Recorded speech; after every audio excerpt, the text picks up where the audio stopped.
Welcome to our guide on how to customize your Twitter experience by disabling likes notifications tailored for you on your PC. Follow these simple steps to take control of your Twitter notifications. Step 1.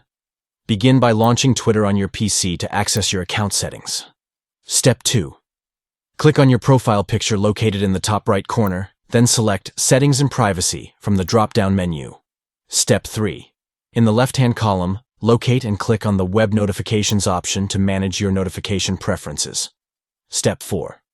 Within the Notification Types menu, select Preferences to customize your notification settings.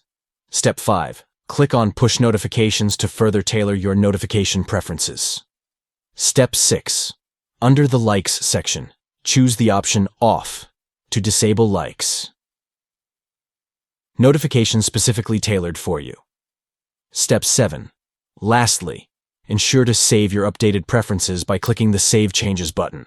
By following these steps, you can personalize your Twitter experience by managing and disabling likes notifications that are tailored for you.